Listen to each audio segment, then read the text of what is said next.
अष्टविनायक यात्रा की सीरीज में गिरिजात्मक का दर्शन करके आगे हम जाते हैं महड़ के वरद विनायक को, जो भक्तों की मन की इच्छा पूर्ण करता है, जिनकी महिमा हमें इस गाने के अगले पार्ट में सुनने को मिलती है, जिसका मतलब आप अपने किसी भी मराठी दोस्त से पूछ सकते हैं या फिर कमेंट कर देना, मैं बता दूंगा। महड गावाती महसूर वरद विनायकाच तिथ एक मंदिर लय साध सुद जस कौलारू घर घुमटाचा कळस सोनेरी नक्षी नागाची कळसाच्या वैर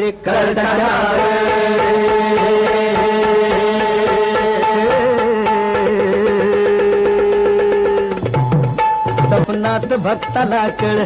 देवळाच्या माग हाय तळ मूर्ती गणाची पाण्यात मिळ त्यानं बांधलं तिथे देऊळ दगडी भैरप शिवा